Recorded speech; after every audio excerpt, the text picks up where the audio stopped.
Hello les coureurs, aujourd'hui vidéo un peu spéciale, je voulais vous faire un petit récap à la fois de la saison d'Anto, Anthony Frontera, athlète que je coach depuis septembre 2022, donc ça va faire à peu près 1 an et demi, un petit récap de sa saison, les choses qu'on a changées, les choses qu'on a intégrées dans son entraînement. Pour ceux qui ne le suivent pas déjà sur YouTube, pour vous rappeler un peu, Anto, donc c'est un athlète que je coach, qui a couru 29,05 sur 10 km à la Prum Classique, donc cette année, et il a aussi couru 1h04,14 au Semi de Barcelone, donc des chronos très solides, on est à peu près dans le niveau national 1 et il a fallu qu'on change certaines choses dans son entraînement. Il y a eu des évolutions et c'est un peu ça dont je voulais vous parler parce que je pense que c'est très applicable pour n'importe quel débutant ou amateur qui veut progresser dans, on va dire, des distances entre 5 km et marathon. Et voilà, vous partagez un petit peu mes apprentissages avec un coureur justement élite. Salut à tous, donc moi aussi je suis devant mon ordinateur, je vais regarder la vidéo que Maxime a faite sur moi en même temps que vous et puis je vais interagir un petit peu avec ce qu'il dit et surtout à des moments où ça va être pertinent. Donc juste pour rappeler un peu d'historique, j'ai commencé avec Anto en 2022 et à ce moment-là, il était quand même déjà très fort. Je pense qu'il n'avait pas encore cassé le 30 minutes au 10. Donc là, Maxime a totalement raison. J'ai fait appel à lui en 2022 tout simplement parce que j'ai remarqué que je commençais à stagner. Et là, je me suis dit, bah, c'est peut-être le moment de prendre un coach. Maxime, c'est mon premier coach. Avant, je fonctionnais vraiment au feeling et je piochais un petit peu des infos sur Internet par-ci par-là. Mais j'avais pas vraiment de plan d'entraînement et aucun suivi. Et effectivement, comme le dit Maxime, donc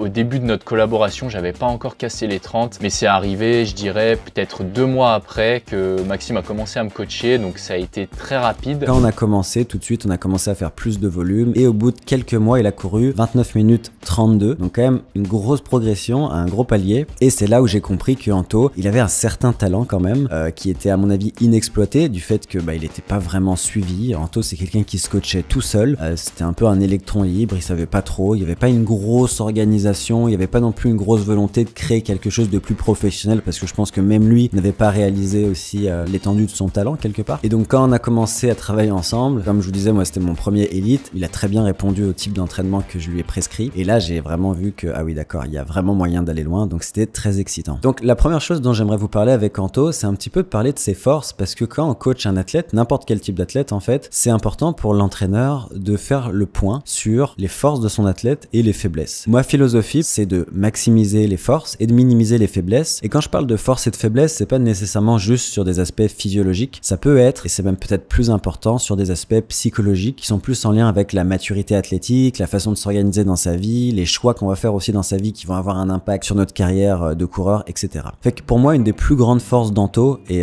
il m'a beaucoup inspiré sur cet aspect-là, c'est sa capacité à être un coureur intuitif. Ce qu'il faut savoir, c'est qu'Anto, c'est quelqu'un qui va courir ses séances d'abord avec, j'allais dire son cœur, mais en fait plus ses sensations plutôt qu'avec sa montre. Évidemment, il va regarder un peu sa montre, il va regarder sa fréquence cardiaque, mais c'est pas quelqu'un d'obsédé du tout avec les datas. C'est pas quelqu'un qui va même prioriser les datas sur ses sensations, c'est même plutôt l'inverse. On peut dire qu'Anto, il a une certaine à la fois capacité de s'écouter. Il se connaît très bien sur le plan des sensations et ça fait qu'il a une énorme flexibilité dans son entraînement. Exemple, si il a une grosse journée au travail et que je lui avais prescrit 2 jogs ou alors une séance et un jog, donc un double, Anto il va avoir aucun problème à dire bah écoute là ça fait trop, je suis trop fatigué, je reviens trop tard, le double je le fais sauter, soit je le mets demain ou après-demain, etc. Donc voilà, il va avoir beaucoup de flexibilité dans le plan. D'ailleurs, il change souvent les séances que je lui mets sur Nolio, la plateforme qu'on utilise pour les plans. Il va les déplacer, des fois c'est un problème, genre j'y reviendrai, des fois il les déplace et il fait des petites bêtises, mais globalement je dirais que sa flexibilité et sa capacité à s'écouter c'est une de ses plus grandes forces et je pense que c'est ce qui fait qu'il se blesse très rarement en toi aussi. Effectivement, je suis assez souple sur mon entraînement tout simplement parce que j'ai un travail qui tous les jours, je suis cadre dans l'informatique et je travaille 40 heures par semaine. À côté de ça, j'ai aussi du contenu à créer sur les réseaux, tout ça, et mes entraînements, donc c'est beaucoup de choses à faire. Ensuite, Anto, il a une qualité qui est son courage. Alors je pense que le courage c'est une qualité qui est essentielle en course à pied parce que la course à pied c'est un sport qui est assez douloureux, notamment dans les séances difficiles, mais aussi dans la capacité à accumuler les semaines difficiles. Tout le monde entre guillemets peut faire une semaine difficile avec beaucoup de volume et beaucoup d'intensité. Par contre, les enchaîner plusieurs semaines, plusieurs mois, plusieurs années, c'est là vraiment où on va voir la différence entre quelqu'un avec un profil très élite et à quelqu'un qui vit ce sport-là de façon peut-être plus amateur. Donc voilà, Anto, il a ce courage-là dans l'entraînement. Il a pas peur des séances difficiles. Quand certains coureurs pourraient voir certaines séances sur le plan et se dire non, mais là Maxime, c'est pas possible, cette séance elle est trop difficile, je vais pas arriver à la faire, les allures sont trop rapides. Anto, il va plutôt être dans une logique où il va essayer la séance et dire après, ok, c'était pas possible, c'était trop difficile, etc. Fait qu'il a ce courage-là dans l'entraînement, mais il a ce courage-là aussi durant les compétitions. Anto, quand il arrive sur une ligne de départ, et il est pas là pour faire de la figuration, il est là pour vraiment donner son 100%, il le dit, il n'y a pas de problème, il va pas commencer à essayer de se trouver des trucs du genre il y a du vent ou machin. Ça m'avait marqué, Summit de Barcelone, donc il y a quelques semaines, Anto il fait une 4-14, et honnêtement cette journée-là, il y avait beaucoup de vent, il y avait des rafales, c'était pas idéal, et ben Anto en fait il en a jamais parlé de ça. Et ça c'est assez remarquable, c'est qu'il a donné son meilleur effort, et les conditions externes, c'est presque comme s'il les oubliait parce qu'il n'a pas de contrôle dessus. Et je pense que c'est ce qui fait qu'il perd assez peu d'énergie finalement, autant dans l'entraînement que dans ses compétitions. C'est parce que justement, il va se focus seulement sur ce qu'il peut contrôler, c'est-à-dire son effort et donner le meilleur de lui-même. C'est aussi quelqu'un qui a pas peur d'affronter d'autres coureurs, hein. Je pense que c'est quelqu'un qui aime la compétition. Il essayera toujours de battre le coureur qui est un tout petit peu devant lui parce que en fait, voilà, c'est dans sa nature, il est comme ça, c'est quelque chose qu'il pratique et en fait, je pense qu'il met pas trop d'ego paradoxalement sur la ligne de départ. Évidemment qu'il a envie de bien faire, évidemment qu'il a peur potentiellement de décevoir ses fans, son audience, les gens qui le suivent, ses abonnés, etc. Mais il n'y aura pas d'ego mal placé au sens où que le meilleur gagne en fait. Et ça aussi, c'est une belle mentalité qu'il a. C'est pour ça que c'est un vrai compétiteur. C'est sûr que pour moi, l'aspect compétition est très important. C'est aussi pour ça que j'ai du mal un petit peu à prendre moins de dossards. Parce que pour moi, si je m'entraîne, c'est pour après aller à la bagarre, aller à la compétition, gagner des courses, faire mon meilleur effort. Et c'est pour ça en fait que je fais de la course à pied. C'est quelque chose de très important pour moi. Et je l'ai toujours été compétiteur. Même à l'époque, quand je faisais du foot, je voulais gagner. Quand j'ai commencé la course à pied, je prenais énormément de dossards sur des petites courses, tout ça pour essayer de faire des podiums. Je montais au fur et à mesure. Moi, mon objectif principal, forcément, c'était d'être le premier et de donner mon meilleur effort sur les compétitions. Il a aussi des forces physiologiques, Anto. Il est très économique sur des allures qui vont être autour du seuil. Donc, on va dire sur des allures autour de semi-marathon. Donc, pour Anto, entre 3 et 3,05, il va être très solide. On voit qu'il va être assez relâché. Je pense que c'est quelqu'un qui répond particulièrement bien aux séances de seuil. J'y reviendrai un peu après quand je vais vous parler du plan. C'est quelqu'un qui a une bonne économie de course, selon moi. Et d'ailleurs, on le voit aussi au niveau des pulsations, c'est assez impressionnant comme ces pulsations ne montent pas beaucoup en fait à travers les allures. Anto, c'est quelqu'un qui va être entre 160 et 165 BPM sur des allures de 3,05, sachant que son max doit être 175 ou entre 175 et 180, donc c'est assez bas. Donc c'est quelqu'un qui a des qualités cardiaques qui sont assez impressionnantes, mais aussi des qualités de pied. C'est quelqu'un qui a une foulée assez rebondie, fait que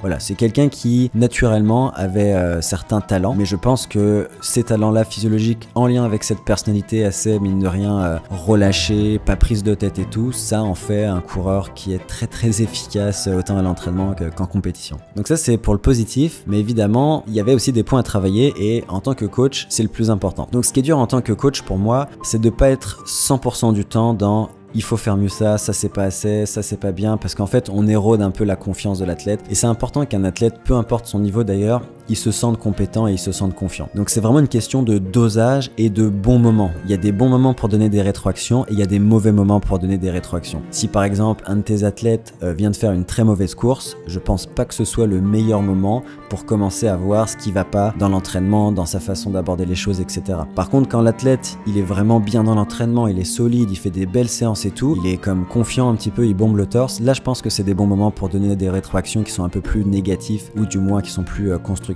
Fait que Anto, son plus gros problème, et ça a été la plus grande difficulté pour moi, et je pense que c'est pas quelque chose qu'on a 100% résolu, c'est sa volonté de prendre trop de dossards. Et quand je dis trop de dossards, c'est vraiment, si on l'écoutait, on ferait une course à peu près tous les week-ends, je pense. Donc si Anto il regarde cette vidéo, je pense qu'il sera d'accord avec moi pour dire que je pense que ça a probablement été l'une des clés pour débloquer ses chronos sur 10 km, sur semi, etc. Fait qu'on avait ce problème de Anto prendre trop de dossards, puis moi avec ma formation de psycho, il fallait que je comprenne un petit peu la raison derrière, parce qu'au début, j'étais pas très subtil, je disais Anto, il faut prendre moins de dossards, faut prendre moins de dossards, et en fait ça marchait pas, parce que j'allais pas essayer de chercher pourquoi il prenait autant de dossards. Puis quand j'ai commencé à mieux comprendre que finalement, pour lui, c'était vraiment important de peut-être rayonner un peu plus sur la scène locale, que c'était important aussi le contact. C'est quelqu'un qui adore le contact humain, Anto, hein. C'est quelqu'un de très extraverti qui vraiment se régénère avec les liens sociaux. Quand j'ai compris ça, je me suis dit que ça jouait une fonction vraiment importante. Donc voilà, on a dû trouver un compromis parce qu'évidemment, on n'allait pas passer d'une course tous les week-ends ou toutes les 2 semaines à plus de courses du tout pendant 2-3 mois et faire des grosses prépas générales. Je pense qu'il faut vraiment s'adapter à l'athlète parce que si ça fait partie aussi de ses envies,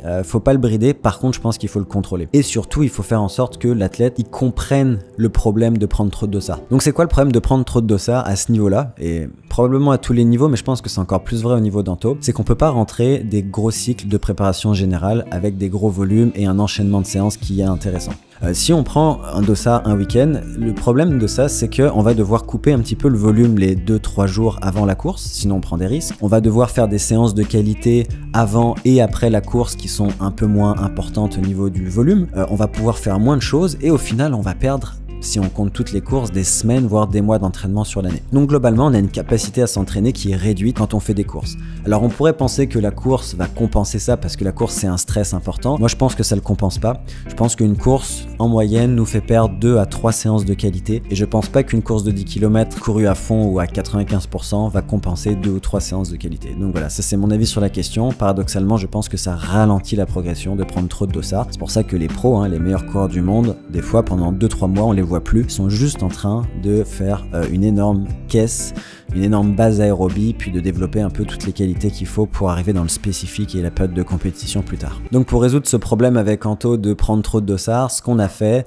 c'est qu'on en a beaucoup parlé et je l'ai confronté à de nombreuses reprises. Des fois ça a été même assez loin, presque au sens où je lui disais Anto, écoute, si tu continues à en faire qu'à ta tête et que tu prends des dossards tous les week-ends, moi ça m'intéresse plus de te coacher parce que je vois bien que ça ne marchera pas pour toi, on va être tous les deux frustrés et au final personne sera content. Donc évidemment quand je disais ça, le but c'était de le faire réagir, c'était plus d'arrêter de le coacher, mais parfois ça passe par de la confrontation et c'est vraiment ce que j'ai appris en tant qu'entraîneur, c'est que des fois il faut avoir l'honnêteté de dire à un de ces athlètes, surtout quand cet athlète là il vise du très haut niveau, je pense que tu es dans la mauvaise direction et si tu continues comme ça, tu n'arriveras pas à tes objectifs et je pense que tu le regretteras. Parfois, je lui ai même envoyé des messages qui pouvaient être un peu durs presque, parce que des messages très confrontants sur des choses que lui, il aime vraiment faire, c'est-à-dire prendre des dossards tous les week-ends. Mais à ce niveau-là, malheureusement, il faut faire des sacrifices. C'est ce que aussi j'appelle savoir différer le succès, c'est-à-dire est-ce que tu préfères des petits succès tous les week-ends ou est-ce que tu préfères un gros succès comme faire un énorme chrono tous les 2 ou tous les 3 mois quoi. Donc ça c'est une question. Une fois que Anto a répondu à cette question qui était je veux faire vraiment les gros chronos etc. Dans ce cas-là il fallait accepter de prendre moins de dossards. Donc voilà, ça a été un chemin compliqué. Des fois Anto il disait j'ai compris puis 3 mois plus tard j'apprenais qu'il prenait un autre dossard sur Instagram. Alors moi ça me faisait rire à la fois pas rire parce que des fois je me prenais la tête sur le plan pendant 30 minutes pour quelques semaines et après il fallait changer tout le plan parce qu'il avait pris une course, un dossard de course à saucisson etc. Fait que bon, ça a été vraiment quelque chose d'important à travailler et je pense qu'aujourd'hui il a vraiment compris à quel point c'était important d'accepter pendant plusieurs semaines, pendant plusieurs mois de s'entraîner, d'enchaîner les kilomètres, d'accumuler les séances de qualité etc. Fait que ça explique pour moi une grosse partie de sa progression fin 2023, début 2024 et ça explique aussi pourquoi il a stagné un petit peu sur une partie de 2023 parce que justement il avait un peu repris cette mauvaise habitude de prendre des dossards trop souvent et surtout de ne pas périodiser les objectifs. Là pareil, Max aussi a vu juste. Un de mes gros défauts c'est de prendre trop de dossards. D'ailleurs on me le disait aussi dans le passé, les coachs de mon club, tout ça, ils me l'ont assez répété mais j'en faisais qu'à ma tête vraiment. Quand j'ai commencé la collaboration avec Maxime, j'en faisais toujours qu'à ma tête. Je pense que c'est au bout d'1 an que vraiment j'ai eu un petit électrochoc et comme le dit Maxime, finalement cet électrochoc il s'est passé quand il a été en confrontation avec moi et donc à ce moment-là c'était en début de saison 2023 donc il n'y a pas si longtemps que ça. En fait c'était le début de saison, moi j'étais ultra motivé, je suis allé faire le semi de Montréal, j'ai fait un bon chrono donc ça m'a mis en confiance et là j'ai commencé à vouloir enchaîner les dossards, voilà, faire un 10 km local. Après j'ai fait le 10 km du Running Lyon que j'ai gagné donc ça m'a remis en confiance et on était en train de préparer le 10 km de Vénissieux à ce moment-là et Maxime ça le saoulait un peu parce que bah, finalement moi je prenais des dossards sans forcément le prévenir et je peux totalement comprendre son point de vue. Et là à ce moment-là il m'a envoyé un message et il m'a dit bah voilà Anto, maintenant si tu continues comme ça on arrête de collaborer ensemble, moi j'ai l'impression de travailler dans le vent. Donc voilà, il m'a vraiment mis un coup de pression. Dans le fond je pense pas que c'était son objectif, tu vois, d'arrêter de collaborer avec moi comme il le dit. Au moins ce coup de pression il a servi à quelque chose parce que moi je m'en voulais finalement et je me suis dit c'est vrai que Max c'est un super coach et je l'écoute pas assez. Et au final à ce moment-là je me suis dit laisse-lui une chance, essaye voilà, de préparer la prom classique à fond, sans dossard. En plus c'était le mois de décembre donc il y a beaucoup moins de courses au mois de décembre. Donc j'en ai profité et au final bah voilà, hein, vous connaissez la suite, hein, j'ai couru 29,05 à la prom classique après 4 ou 5 semaines de prépa sans prendre un dossard et en suivant quasiment à la lettre la préparation de Maxime. Donc comme quoi écouter son coach et ne pas multiplier les dossards pendant les préparations, bah, ça fonctionne vraiment. En soi qu'il y a des moments dans l'année où un athlète prenne plus de dossards, c'est pas nécessairement grave, mais il faut en discuter avec le coach, il faut le périodiser. Le problème c'est quand on n'utilise plus cette collaboration avec le coach et qu'on fait les trucs de son côté. Une autre petite faiblesse que j'avais remarqué dans l'entraînement d'Anto, et ça c'était très facile selon moi à corriger, c'était qu'en fait il avait pas beaucoup misé sur le volume, ce qui est une très bonne chose parce que quand tu arrives vers les 30 minutes au 10 et que tu fais entre 70 km et 100 km par semaine, ça prouve que tu as une grosse marge de progression. Donc oui, le volume est très important sur 10 km, hein. Les meilleurs mondiaux, ils courent beaucoup plus de 100 km. Si vous regardez le record d'Europe de Julien Vanders, quand il l'a fait, il devait être entre 160 et 200 km par semaine en moyenne. Fait que oui, le volume est très important, mais la qualité aussi est très importante sur 10 km parce que c'est une épreuve qui est pas maximale, mais qui en est pas loin, surtout à ce niveau-là. Donc il faut vraiment trouver le bon dosage entre volume et qualité. Je pense qu'on l'a bien trouvé. Avec Anto, on est arrivé à faire des semaines à 130, 140, 150. Je pense que la plus grosse semaine qu'on est arrivé à faire, on l'a fait à plus de 160, ce qui est un très bon volume pour Anto. Anto, je le ferai pas courir 180 ou 190, là ça servira à rien pour lui. C'est quelqu'un qui répond bien dans des volumes entre 140 et 160, pour le moment en tout cas. Et l'autre truc que j'avais constaté qui manquait un peu dans son entraînement, c'était de l'endurance autour de l'allure semi et marathon, mais plus longue. Anto, c'est quelqu'un qui a très vite répondu donc au stimulus de seuil 2 sur des répétitions de 5 minutes, 6 minutes jusqu'à 10 minutes, et c'est aussi quelqu'un qui a bien répondu à des tempos donc de plusieurs kilomètres, donc ça peut aller de 5 km jusqu'à 12 ou 13 km sur des allures de marathon, semi-marathon, des choses comme ça, voire 30 km. Donc ça, c'est des séances qui ont vraiment aidé Anto à développer son endurance. Et cette endurance-là, elle va être importante d'une part pour pouvoir accumuler des grosses séances de qualité. Si vous voulez faire entre 10 et 15 km de qualité sur une séance, bah, il vaut mieux avoir une belle endurance. Et c'est aussi des séances qui vont permettre de maintenir l'allure 10 km plus longtemps. Parce qu'en général, le problème du 10 km, c'est qu'on est capable de le tenir 5, 6, 7 km, mais ça peut arriver que les 2-3 derniers kilos soient les plus difficiles à passer. Et même si vous ralentissez de 5 secondes par kilomètre sur les 3 derniers kilos, ça vous fait perdre quand même 15-20 secondes. Et pour Anto, c'est la différence entre un 29 ou un sub 29 potentiellement. Donc voilà, ça c'était un autre axe de travail. Maintenant, j'aimerais un peu vous parler de la préparation qu'on a fait avant le 29-05, donc à Nice, début 2024.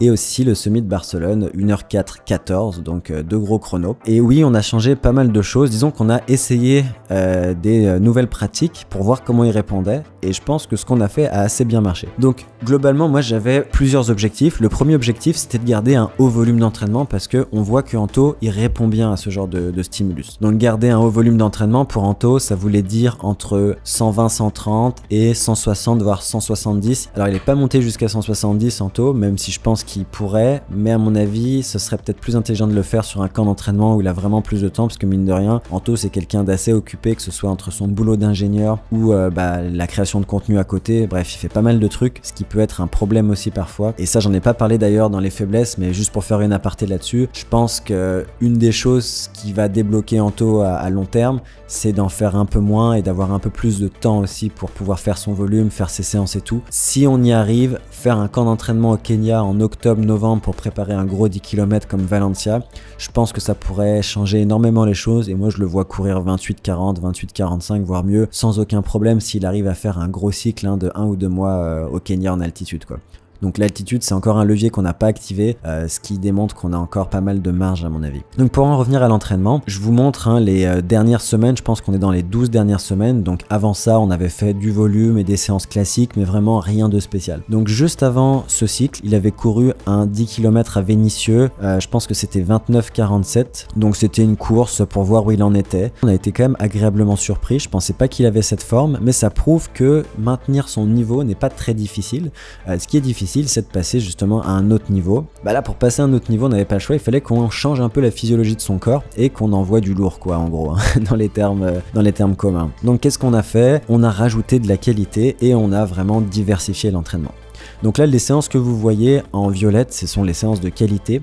Alors, Anto les a bougées à certains moments, c'est pour ça que des fois ça peut paraître très bizarre, mais je vais quand même vous montrer le plan que Anto a bougé parce que c'est au final celui qui l'a fait. On était sur vraiment une variété de choses. Donc moi, ce que je voulais travailler, il y avait plusieurs choses. Je voulais introduire des séances un peu plus de vitesse, mais sans non plus faire trop de vitesse parce que j'ai l'impression qu'Anto, c'est quelque chose qui le fatigue assez vite. Donc ce que j'ai fait du coup, c'est que j'ai rajouté des côtes. L'avantage des côtes, c'est qu'on va créer moins de lésions musculaires puisqu'on va courir en côte. Le désavantage, c'est qu'on va atteindre des vitesses qui sont moins élevées, mais pour du 10 km, j'ai jugé que c'était pas un problème. Donc on faisait des côtes une fois par semaine. Je pense qu'on l'a fait pendant 4 semaines.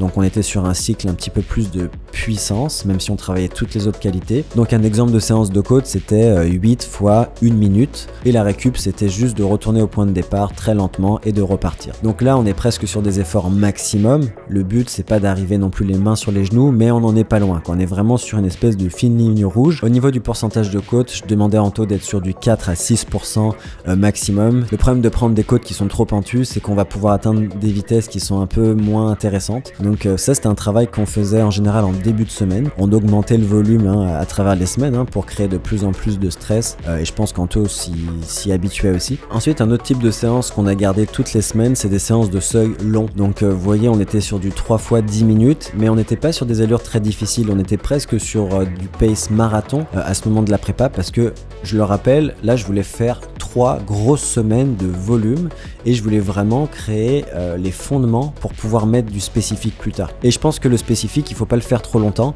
Donc plus la base va être intéressante, plus la base va être large, plus l'athlète va pouvoir encaisser un gros volume de spécifique et bien répondre à ce volume de spécifique. C'est comme si on potentialisait les prochaines semaines en fait de spécifique avec vraiment beaucoup de volume, de qualité, mais jamais trop difficile. Ce qui est difficile pendant ce cycle qu'on peut appeler foncier, même si je suis pas fan du terme, c'est l'enchaînement en fait, plutôt que la difficulté de chaque séance individuelle. Donc vous voyez, on faisait du 3 fois 10 minutes, 4 fois 10 minutes. On a aussi introduit le double seuil, ce qui a permis à Anto de faire des petites vidéos YouTube sur je m'entraîne comme Jacob. Le double seuil, comment moi je l'ai appréhendé, c'est que je le voyais comme un outil qu'on allait essayer pendant 2-3 semaines, voir comment il répondait, mais vraiment pas comme quelque chose que je voulais implémenter de façon systématique dans son plan. Ce qu'on faisait, c'est la séance rapide en début de journée, donc par exemple 16 fois 400 mètres, mais les 400 mètres, ils étaient courus à une allure à peu près allure 10 km, donc vraiment pas très difficile. Mais ce qui est difficile, c'est d'y retourner le soir pour un 5 fois 2000 mètres, on va dire autour du pace marathon, voire 30 km. Donc voilà, c'est vraiment pas des séances du tout de VMA, c'est pas des séances qui sont dures, c'est beaucoup de volume. 16 fois 400 plus 5 fois 2000, en général, ça calme un peu pour le lendemain. Donc vous voyez que dans cette semaine, le lendemain, il avait des côtes. En fait, c'est Anto qui a bougé la séance, j'aurais pas mis des côtes après un double seuil, et ça fait partie des points parfois où on peut un peu se prendre le bec, parce que autant ça me dérange pas qu'un athlète change les séances, autant il faut faire attention justement quand on fait du double seuil, de laisser assez de récupération derrière, parce que c'est quand même des choses très volumineuses quoi. On faisait donc du seuil long, du double seuil, on a fait des côtes pour gagner un peu en puissance et en explosivité. C'est une sorte de pliométrie spécifique en fait, vu que Anto ne fait pas de muscu et n'a pas le temps d'en faire. Pour moi, les côtes, ça venait prendre un petit peu la place de la muscu. On avait des séances un petit peu mixtes aussi des fois, c'est-à-dire avec des changements d'allure. Par exemple, cette séance de 12 minutes, 2 x 5, 2 x 4, 3 x 45 secondes. Les 12 minutes, on va environ les courir pace semi-marathon, mais j'aime bien qu'on le fasse progressif. Les 5 minutes, on va être autour de l'allure semi, voire 15 kg. Les 4 minutes autour de l'allure 10 km et les 45 secondes rapide. Pas à fond, mais rapide. Et finalement, il y a un dernier type de séance qu'on met de temps en temps. C'est des séances qui vont être un peu type marathon, mais pas trop long. Donc là, c'était par exemple 12 km de tempo. Il commençait à 3,25. Donc 3,25 pour Anto, c'est plus lent que son pace marathon théorique, qui devrait être autour de 3,15, on va dire. Et 3,10, on va être sur une allure qui va être son allure semi plus 5 secondes, quoi, environ. Donc on va être peut-être sur une allure 30 km. Donc c'est quelque chose qui est pas très difficile, mais qui prend beaucoup de rigueur à bien exécuter. Parce qu'Anto, il peut courir à 2,55 sur 10, donc il faut faire attention à pas s'enflammer. Et pour le coup, Anto, je lui fais 100% confiance sur ce genre de séance. Et c'est le genre de séance qui vont permettre de gagner beaucoup d'endurance pour supporter à peu près tout le travail spécifique derrière. Finalement, la semaine d'avant sa première course importante, donc le 10 km de Nice, la prom classique, j'avais mis à Anto une belle semaine. Alors au niveau du volume, ça restait plutôt tranquille. On était à peu près autour de 120 km, ce qui est quand même facile pour Anto. Mais on avait 2 séances de qualité qui étaient assez costauds. La première séance de qualité, c'était 2000, 1500, 3000, 1600, 1200, 600. Alors là, on était dans des allures rapides, donc c'était plus du tout la même chose qu'on faisait avant avec du pace marathon, du pace 30. Là, le premier 2000, il était à 3,11, 3,13, donc là, ça va, hein, c'est, on va dire, à peu près son pace marathon optimiste. Par contre, après, le 1500, c'était de l'effort 10 km. Le 3000, c'était du 3,03 à 3,01, donc là, c'est quand même difficile. 1600, on était sur de l'allure 10. Le 1200, on était sur de l'allure 5. Et le 600, on était vraiment rapide, hein, sur de l'allure à peu près 3000 mètres. Donc ça, c'était une séance difficile, d'autant plus que la récupération n'était pas longue. Si on regarde les récup, globalement, on était entre 1 minute et 2 minutes, ce qui est pas tant que ça quand c'est de l'allure 10. Donc ça, c'était une belle séance. Et 2 jours plus tard, avec une seule séance facile entre, on avait 1 km, 15 fois 300 mètres et 1 km. Alors le but de cette séance, c'était de travailler à des allures qui sont un peu plus rapides que l'allure 10, même si je pense qu'Anto en a pas beaucoup besoin. Je pense qu'un certain dosage de cette allure-là est important pour Anto, justement pour améliorer sa biomécanique à 2,55, 2,54. Donc là, les 300 mètres, je voulais qu'il les court à peu près entre 2,47 et 2,45. Donc on va être un petit peu au-dessus, on va être à peu près 10 secondes par kilomètre au-dessus de son allure 10, 50 secondes de récupération, donc c'est pas énorme. J'avais aussi mis 1 km avant la séance, vers 3,20, 3,17. Ça, c'était vraiment pour qu'il finisse de bien s'échauffer, parce que j'aime pas trop commencer les 300 mètres rapides sans avoir vraiment terminé un bel échauffement. Donc ça, c'était vraiment transition vers la séance. Et le dernier kilo, c'était un peu une simulation de fin de course. Alors c'était un kilo entre 2,45 et 2,48 à courir après 20 fois 300. Donc ça, c'est difficile, et justement, c'est autant un travail mental d'être capable de débloquer comme ça une vitesse sur de la fatigue, autant qu'un travail physiologique. Et ensuite, la semaine d'après, c'était la course. Donc là, j'avais mis 2 séances, une le mardi, 6, 4, 3, 2, 1. C'est une classique, j'adore cette séance parce que je la trouve très bien équilibrée pour une semaine de course. C'est vraiment sur des allures relâchées, on se prend pas la tête avec l'allure, hein. Les 6 minutes, on peut les courir autant pace marathon que pace semi, mais pas plus vite que ça. Et 6 fois 1 minute le jeudi, où là, pareil, très très facile. Faut vraiment pas avoir un état d'esprit où on veut se prouver sa forme la semaine de la course. Je vois beaucoup de coureurs qui l'appréhendent comme ça, la semaine de course, mais je pense que c'est la meilleure façon de se griller une cartouche. Et c'est à ce moment-là, le dimanche, qu'il a couru son 29,05 avec une gestion de l'allure très bonne.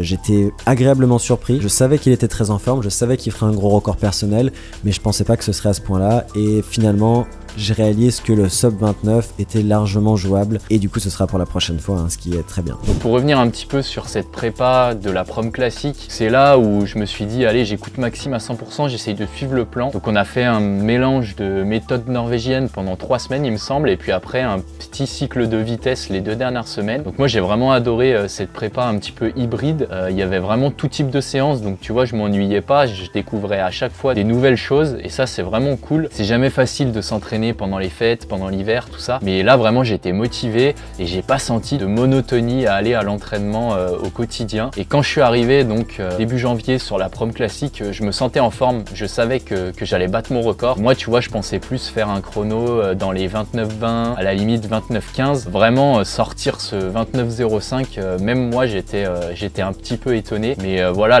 la course s'est super bien passée, j'ai été bien constant, je me suis accroché à la fin. C'est sûr que c'est prometteur pour la suite. passe. Donc maintenant on va aller essayer de casser le 29 au 10K. Donc ça c'est prévu plus tard dans l'année. Donc après le 10 km de Nice qui s'est très bien passé, on avait un autre objectif qui était aussi un objectif principal, qui était de courir un semi-marathon rapide. Donc on avait choisi le semi-marathon de Barcelone parce que ça fait partie des semis à cette époque-là de l'année qui est très rapide, hein. Ça se gagne souvent en 1 heure, autour de 1 heure, parfois sub 1 heure même. En plus je savais que je serais à Barcelone à ce moment-là, donc c'était parfait. Donc là il nous restait 5 semaines et on avait déjà Anto qui était très bon sur des allures de 2,55, 2,54.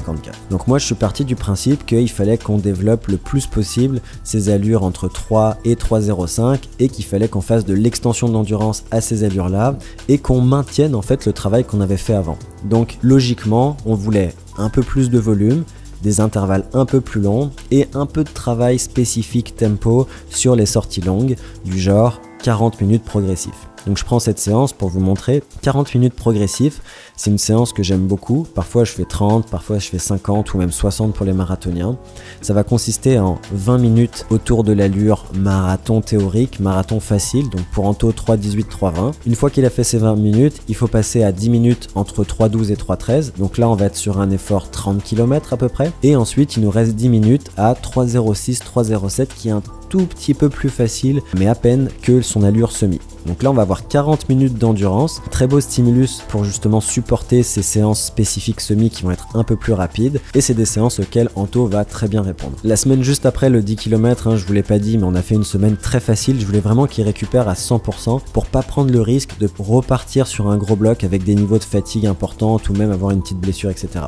Donc ce qu'on a fait dans la semaine juste après le 10, c'est que je lui avais mis un jour de repos le lundi, je pense pas qu'il l'ait pris mais l'idée était là. On a fait une seule séance de qualité qui était très facile, 1, 2, 3, 4, 3, 2, 1, une petite pyramide. Je lui avais dit de faire des allures vraiment au ressenti, pas se prendre la tête avec le chrono. Et on avait mis une petite sortie longue, entre guillemets petite parce que ça borne vite quand on fait 90 minutes à 4 du kilo. Mais voilà, un 90 minutes le dimanche. Normalement à ce niveau-là de la semaine, il avait récupéré. Ensuite, il nous restait un bloc d'environ donc 3 semaines. Donc on a fait principalement 3 types de séances. Les séances un peu tempo en continu comme je vous ai parlé tout à l'heure du 40 minutes progressif. Des séances de seuil long. Donc là on va être sur du 3x12, du 5x10. Donc par exemple cette séance de 5x10 c'est une séance qui fait un petit peu mal mais qui est terriblement efficace si elle est bien exécutée. Donc j'avais demandé à Anto de courir 5 x 10 minutes à 3,04, 3,06. Donc à peu près le pace semi qu'on visait avec 2 minutes 30 de récupération. Donc ça ce sont des séances qui sont psychologiquement quand même difficiles. Un autre type de séance qu'on avait fait c'est du lactate shuttle. On l'avait fait 2 fois. Donc l'idée du lactate shuttle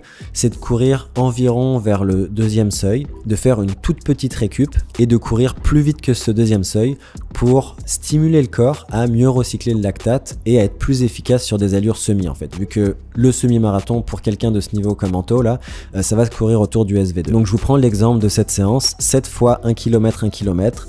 Il avait 1 km autour de l'allure semi, donc 3,03, 3,04, et 1 km à peu près autour du SV1, donc 3,32, 3,33, et il devait enchaîner. Donc il n'y a jamais vraiment de récup, en fait il faut qu'il apprenne à récupérer à 3,32, 3,31, et là aussi on avait remarqué que Anto il répondait très bien à ce genre de séance. Un autre exemple de séance type lactate shuttle, et je pense que c'est une des séances qui a le plus marqué Anto, il me semble qu'il avait d'ailleurs fait un petit réel à ce propos, c'était la séance 3 fois 10, 3. Alors les 10 minutes on voulait les courir à peu près au seuil, un tout petit peu plus lent, donc 3,06, donc là les allures étaient vraiment très précises. Après il avait seulement 1 minute de repos après le 10 minutes et il avait un 3 minutes autour de l'allure 10 km de 56. Ensuite 2 minutes 30 de récup et on recommence ça 2 fois supplémentaires. Ça c'est une très grosse séance, c'est une séance qui est difficile mais je pense que c'est une séance qui a bien payé pour son semi et qui l'a mis en confiance. Finalement à J-10, c'est souvent à peu près à J-10 qu'on fait les plus grosses séances pour le semi et le 10 km, on a fait une des plus grosses séances du bloc. Paradoxalement je pense pas que ça a été la plus difficile pour Anto puisque déjà c'est la fin de la prépa donc t'es motivé et mine de rien, même si les allures étaient difficiles, je pense que le lactate shuttle avait été un peu plus dur cette semaine là. Donc là la séance c'était 5, 4, 2, 1. Alors on avait 5 km à 3,04, 3,06, donc un tout petit peu plus lent que l'allure semi, mais en gros l'allure semi. On avait un 4 km un tout petit peu plus rapide, 3,02, 3,04. Un 2 km autour de l'allure 10 km on va dire, et un 1 km autour de son allure 5 km. Donc le but de cette séance c'était vraiment d'aller de plus en plus vite, de commencer sur de l'allure semi et de finir sur de l'allure 5 km en passant par toutes les filières, toutes les zones. Et ça aussi c'est une séance je pense qui a été assez bien digérée par Anto. Et ça a été la dernière grosse. Après on a fait une dernière séance le mercredi, donc là contrairement aux 10 km on avait fait des 1 minute quelques jours avant la course, là j'ai préféré ne pas en mettre parce qu'il y avait déjà des bons niveaux de fatigue et je préférais être safe. Donc 6, 4, 3, 2, 1, ça c'est une séance qui maîtrise bien la semaine de la course. Après 3 jours de jog facile et ensuite le semi de Barcelone où il a fait une 4-14 et course durant laquelle Anto a extrêmement bien géré son allure. Et pour revenir sur cette prépa du semi de Barcelone, il faut savoir qu'elle a été moins longue que la prépa de la prom classique. Ça a été beaucoup plus court parce que la prom c'était début janvier et le semi de Barcelone c'était début février. Donc on n'avait pas forcément beaucoup de semaines pour faire cette prépa. Après l'avantage c'est que j'ai surfé un petit peu sur la forme que j'avais à la prom. Et puis le 29,05 il m'a aussi beaucoup mis en confiance pour réaliser un gros chrono sur semi, mine de rien. Mais voilà, je t'avoue que moi je me considérais un peu nul entre guillemets sur semi par rapport à mon niveau sur 10 km parce que j'avais jamais réussi à faire un gros chrono sur semi. Bon après j'ai jamais eu vraiment l'occasion de le faire aussi. Tu vois en début de saison, en septembre 2023, j'avais couru 1h06,20 à Montréal et moi à Barcelone, tu vois, limite je me serais contenté d'un 1h05 bas ou voire d'un 1h04 haut. Finalement la forme et mon niveau s'est confirmé sur cette course puisque j'ai sorti un 1.4.14 sachant comme l'a dit Max que les conditions étaient pas idéales. En plus j'ai fait une grosse partie de la course tout seul. Je pense que le sub 1.4 clairement je peux le faire aussi assez rapidement. Ça sera prévu aussi plus tard dans l'année. Donc voilà, on approche la fin de cette vidéo. C'était pour vous donner un espèce d'aperçu de ce qu'on avait fait autant en termes de travail psychologique en termes de séances d'entraînement. J'espère que ça vous aura plu. Je rajouterai peut-être une petite note sur le fait que un truc qui m'a marqué avec Anto sur le semi de Barcelone, c'est que ce qu'il faut savoir c'est que cette journée-là il y avait pas mal de vent, il y avait des rafales à je crois 30-40 km/h et Anto était un petit peu tout seul durant la course, même si c'était une course de haut niveau, il était un peu bloqué entre deux packs. Et après la course quand on est allé débriefer et tout, à aucun moment Anto il m'a parlé du fait qu'il y avait du vent ou qu'il y avait des conditions qui étaient difficiles. Ça fait partie des choses qui sont assez remarquables dans sa personnalité, c'est vraiment de donner son meilleur effort et de mettre aucune attention finalement sur les choses sur lesquelles il n'avait pas le contrôle, sur les facteurs externes. Il y a plein de gens qui auraient pu dire ouais mais il y avait du vent, s'il n'y avait pas eu du vent c'est sûr que j'aurais mieux fait, si j'avais pas couru tout seul tout le long j'aurais mieux fait et tout. À aucun moment Anto il a vraiment parlé de ça, puis il a juste dit j'ai donné mon meilleur effort, je suis super content de ma performance. Moi je pense qu'Anto il avait la forme pour faire sous les 1h04, mais au final entre 1h03,59 et 1h04,14 il n'y a pas vraiment de différence, ce qui compte c'est l'énorme progrès qu'il a eu sur la distance, c'est-à-dire plus de 2 minutes. Et voilà, c'était juste pour souligner le fait que quand on se concentre sur donner son meilleur effort et ne pas créer de l'anxiété ou des pensées parasites avec les facteurs externes qu'on ne contrôle pas, en général c'est comme ça qu'on sort les meilleures performances. C'est quelque chose d'assez basique mais qui peut prendre du temps, surtout si c'est pas naturel à développer. Donc voilà, en résumé, quand on coach un athlète de ce niveau là ou même un débutant ou un amateur, je pense que le plus important c'est vraiment de trouver les points faibles de l'athlète, que ce soit en termes de psychologique ou même de physiologique, et de trouver aussi les points forts et de les maximiser et de trouver un bon dosage entre les deux. Et ça c'est vraiment, je pense, juste de l'essai-erreur et de l'expérience. Et finalement je pense que le point le plus important dans notre collaboration ça a été la communication et ne pas avoir peur d'être parfois dans la confrontation ou d'être très honnête, parce que quand l'athlète voit que c'est pour lui qu'on fait tout ça et qu'on est honnête parce qu'on a à cœur sa progression, en général ça finit toujours bien parce que c'est quelque chose qui part d'une bonne intention. J'espère que cette vidéo vous aura plu, cette vidéo un peu plus spontanée, un peu moins scriptée. J'espère que vous aurez appris des trucs. Si vous avez des questions, des trucs que j'ai pas dit, n'hésitez pas à le poser en commentaire, ça me fera plaisir de vous répondre, j'essaye de le faire. Et en attendant, je vous dis à la prochaine vidéo. Ciao!